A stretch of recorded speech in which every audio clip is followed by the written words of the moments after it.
In this video, I'm going to discuss with you solution of linear equations in one variable. This is our second example. Okay, we are asked here to solve the linear equation 2y minus 11 is equal to 7 times 2y minus 5. Okay, so the first step here is to get rid of the enclosures here, the parentheses. So we rewrite the terms at the left side of the equation. Then we perform the operation here, which is multiplication. We multiply 7 by 2y, that will give us 14y. Then we multiply 7 by negative 5, that will give us negative 35. Then we place all the terms involving y at the left side of the equation and the constants at the right side of the equation. So we write the equality sign. Then let's take the terms one at a time. This term 2y involves the variable y, and therefore it stays at the left side of the equation. Next term is negative 11. This is a constant, so it should be staying at the right side of the equation. Therefore, we need to transpose this. So in transposing a term from one side to another, you simply change its sign. So from negative 11, transposed to right side, it becomes positive 11, or simply 11. Next is 14y. This term involves the variable y. Therefore, it must be transposed to the left side of the equation. So again, transposing a term from one side to another, you just change its sign. So from positive 14y, it becomes negative 14y. Next is negative 35. Since this one is a constant, it stays at the right side of the equation, and therefore we just have to rewrite it there. Then we now combine the terms. Okay, combining 2y and negative 14y there, we know that this is positive. So we are combining here terms with different signs. So if that is the case, what do? We subtract. So first we rewrite the common variable, which is y. Then we perform operation with the numerical coefficients.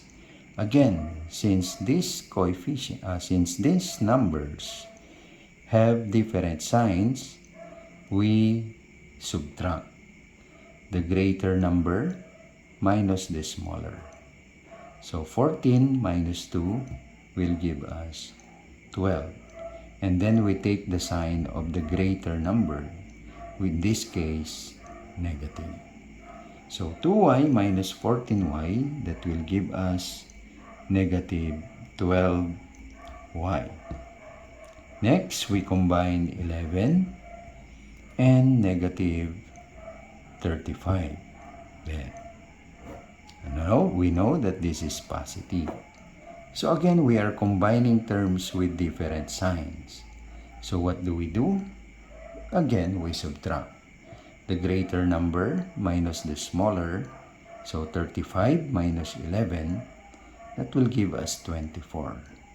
And then we get the sign, or we take the sign of the greater number, which is negative. So 11 minus 35, that will give us negative 24. Okay, our next objective here is to eliminate negative 12. And to be able to do that, we divide the entire term by the same numerical coefficient. So we divide negative 12 by itself, negative 12. Now, there is a rule in the manipulation of terms which states that whatever operation you perform in one side of the equation, you must do it also with the other side of the equation. Since we divided the left side of the equation by negative 12, we must divide also the right side by negative 12. Let's perform the operation. Negative 12 divided by negative 12 is positive 1. Then we rewrite y equals negative 24 divided by negative 12 is positive 2. Right?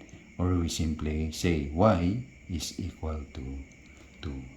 This is now the solution to this equation. And we can check whether our solution is correct. And how do we check? We substitute, okay, y is equal to 2 in the original equation. Okay? And this is our original equation. Okay, we rewrite the original equation. 11 equals 7 times 2 y minus 5. There. We substitute the value of y, which is 2, in this equation. So 2, y is equal to 2 there. 7. We change y by 2. There. Okay?